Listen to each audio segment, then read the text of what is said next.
Death? No. You live. At the end of X-Men 97's fourth episode, we find Storm and Forge attacked by a completely new and frightening enemy who calls himself the Adversary. It is public knowledge that Storm lost her powers at the end of the second episode, and it just so happens that the Adversary takes her to his realm where he intends to feed on her. So the question that arises is, how would she fight the Adversary all alone without her powers? Well, that's what we're here to answer. In this video, we will first explore who this Adversary is before exploring if Storm and the Adversary have had a face-off in the comics and how she would manage to stay alive. Let's begin, shall we? Before we go into our explanation, we have a very small request. If you like our content, please support us by subscribing to our channel. This is a small click for you, but for us, it means a lot. Thank you. Let's begin.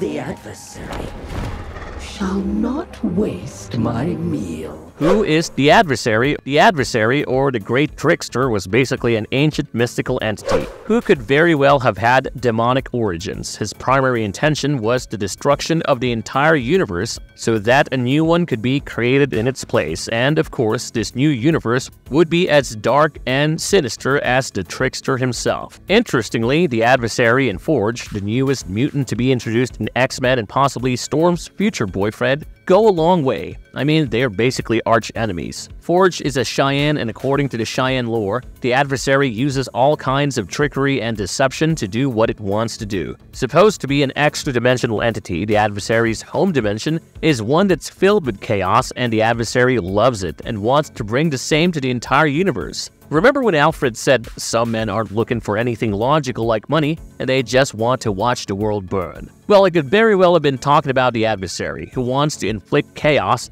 just for the heck of it. He likes to toy with the fate of the cosmos cause it's fun. On a few instances, the guy has compared himself to a weaver who did not like what he had created. So, what does this weaver do? Well, he does not concern himself with the fate of each yarn and just weaves and weaves until he finally likes and appreciates what he has created. Likewise, the Adversary wanted to destroy the existing universe because he did not like the way it was and wanted to create something that fit in line with his vision. Of course, he did not care about the fate of the billions and billions of lives inhabiting the universe, or the fact that they would die in the process. In fact, the Cheyenne believed that the Adversary wanted to burn all the energy of the universe in order to destroy it. You see, according to them, all things in the universe are basically made out of energy, and if you destroy that energy, you destroy everything. Having said that, we do not know for sure if the Adversary actually had the capacity and capability to destroy the universe, let alone create another. While he claimed to be older than the universe itself, we do not know for sure. I mean, it's kind of difficult to believe your word if they call you a trickster and you call yourself the Adversary, right? However, what I do know is that his original form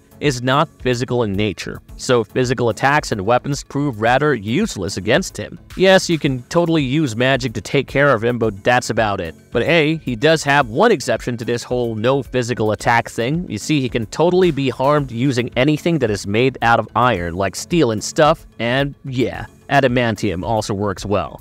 Have Storm and the Adversary met in the comics? Well, yes. Issues 220 through 224 of the Uncanny X-Men saw Storm and the Adversary meet each other in battle along with Forge. Months after losing her powers, thanks to one of Forge's gadgets called the Neutralizer, Storm arrived at Eagle Plaza, Forge's abode, looking for a fix. Forge is MIA, but she bumps into the Adversary disguised as Naze, the shaman, who taught Forge magic so that he could one day defeat the Adversary. This fake Naze spins a tale about Forge being under the Adversary's spell, trying to wreck Earth. He convinces Storm to tackle Forge on this magic mountain in the west, saying he can't go himself because of magical traps, which were really meant for the Adversary, not Naze. Storm fights demons, stabs Forge, then finds out Forge was actually trying to shut down a demon portal. In an escape attempt, both plunged through the portal to a parallel Earth, totally human-free. The Adversary stepped up his game and abducted Roma, the dimension-guarding goddess. He locked her up in her own Starlight Citadel. Forge got Storm's powers back online, and they ditched their exile world, only to end up as the Adversary's captives in the Citadel. Back on Earth, the Adversary mixed up times at Eagle Plaza, which sparked chaos. The Trickster's favorite thing, the X-Men, along with Madeline Pryor and reporter Neil Conan, jumped into the fray, their battle broadcasted worldwide.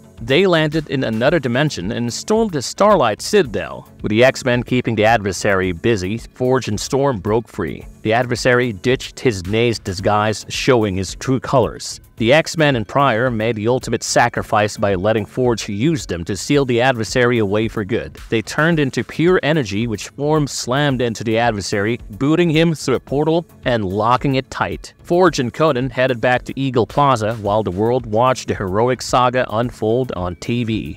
Will Storm be able to defeat the Adversary without her powers? Well, I doubt that. I mean, with the weakness to iron that the Adversary has, Storm would be able to defeat him without his powers. I mean, without her powers, she's just a human being, very mortal. And let's be honest, she is no Batman or Iron Man who would use their mind to beat someone like the Adversary, who is an age-old mystical entity with immense powers. However, maybe with Forge's help, she'd be able to do something. Now, at the end of the 4th episode, she gets taken by the Adversary to its realm, which obviously means that Forge will follow. He cannot just leave her there and do nothing about it, so I'm sure that in the next episode, Forge will find himself with Storm, trying to save her by fighting the Adversary. So it's fairly possible that he would go the comics way and use parts of his own cybernetic body parts to build a device that would bring back Storm's powers. So yeah, I think episode 5 would bring in a lot of action after episode 4, which was rather dud. I mean, it did nothing more than setting the stage for a couple of romances, first between Jubilee and Sunspot, and the second one between Forge and Storm. So let's see what happens next in this very promising show.